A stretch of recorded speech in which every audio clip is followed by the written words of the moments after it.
tant des dels tècnics com sobretot des dels polítics tinguin clar que han d'informar de les qüestions mínimes. Ara tenen una llei i per tant la llei obligarà, però fins ara només era un tema de sentit comú i aquest sentit comú de vegades no era gaire comú ni gaire sentit perquè, clar, per exemple, doncs no s'informava de coses tan elementals com el partit polític de l'alcalde o les actes dels plens o el pressupost. L'Ajuntament és la institució pública més propera a la ciutadania. La ciutadania ha de poder saber què fa el seu Ajuntament perquè el vota cada 4 anys. Avui estem aquí per debatre amb la gent, per parlar sobre com es pot fer millor les coses. El dret a la informació dels ciutadans i quina cosa ens preocupa a nosaltres? Doncs, evidentment, la proliferació de diferents societats, de diferents entitats que depenen de l'Ajuntament però que s'escapen del control i de la fiscalització de secretaris i d'interventors. Tots els ciutadans puguin accedir a totes les factures de l'Ajuntament, que es posi ordre amb les diferents societats i entitats que depenen d'aquest Ajuntament i, en definitiva, fer pedagogia perquè el ciutadà sàpiga que són els seus diners, que són els seus representants polítics i que els hi ha de demanar comptes. Doncs, home, transparència en lo públic bàsicament vol dir explicar què fa cada dia aquest Ajuntament, aquest equip de govern i com l'oposició que està en aquest Ajuntament exerceix el seu paper de control de l'equip de govern. Els ajuntaments són l'administració més propera als ciutadans i per tant són els que han d'informar millor del que fan i no ho fan. El regidor ha de sortir perquè té l'obligació d'explicar què fa i cada setmana o cada 15 dies l'alcalde per descomptat, però el regidor a mi m'hauria de dir què ha fet aquella setmana o com a mínim què ha fet aquell mes en funció de la dedicació i del nombre d'habitants de cada poble, no? Però clar, això és molt important i nosaltres vam començar a detectar que estaven amagats, que no sortien, que no s'informava, que molta presència de l'alcalde perquè és més mediàtic, perquè no sé què, perquè tot pivota més al voltant de l'alcalde i després els regidors estan amagats, no surten, mai expliquen res.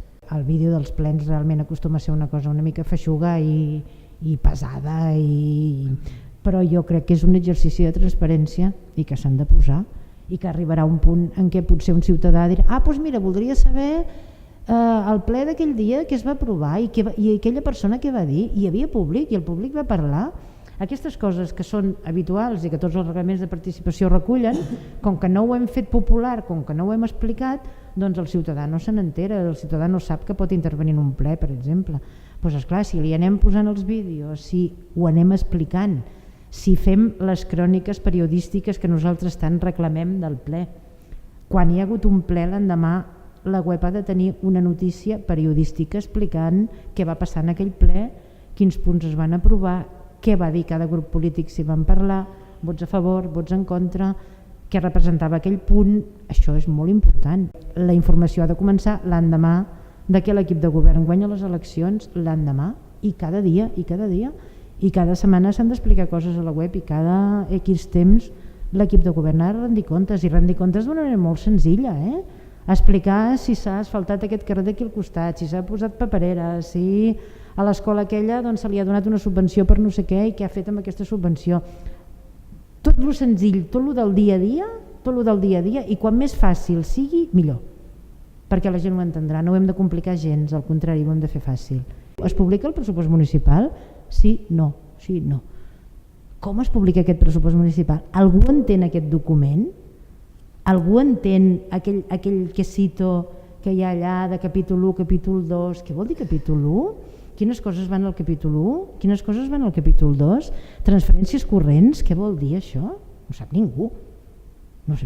A mi, explica'm el pressupost per partides, explica'm el pressupost per conceptes, explica'm què gastaràs en sanitat, explica'm què gastaràs en serveis socials, què gastaràs en urbanisme, quant costa el personal de l'Ajuntament. El personal de l'Ajuntament i les societats municipals, evidentment, és un espai opac, total. La famosa frase del Jordi Pujol, ara no toca, doncs jo crec que és molt habitual i clar, això s'ha de canviar. No pot ser que aquest tema no toqui, aquest tema toca si s'ha aprovat o si s'ha fet alguna acció. Per exemple, jo sempre poso l'exemple, s'ha fet una rotonda aquí a l'entrada del poble, i aquesta rotonda estava pressupostada per quants diners? I quan ha costat al final? No m'expliquen què costa el Carnaval, no m'expliquen què costa la Festa Major, mai.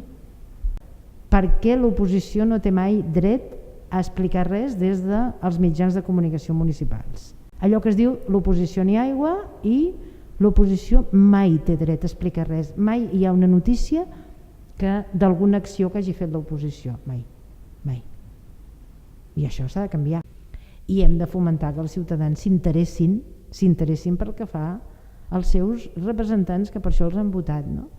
I aquesta és la funció de la transparència, jo crec, de la transparència lligada a la participació ciutadana. No tindrem participació ciutadana si no hi ha informació, això està claríssim. Llavors, quin és el nostre compromís? La millor manera de lluitar contra la corrupció i les males pràctiques, o fins i tot la ineficiència, que no és corrupció, però ineficiència, és doncs, ostres, participació ciutadana, control, informació. Tu, com a ciutadà, has de poder anar a l'Ajuntament i demanar les factures, s'ha de regular, dir quan i com, però anar i consultar les factures de l'Ajuntament, per què no? Les societats exactament el mateix, per què no? La neutralitat amb la informació pública que es dona des de la web municipal o des de la premsa de l'Ajuntament o des de la ràdio municipal. Escolta, no fa falta ser un estudiós per veure que es fa un abús. No aquí, no, a molts llocs. Les pressions, si tu demà ets alcalde o ets regidor, és legítim i és ètic pressionar per condicionar un editorial, això s'està fent.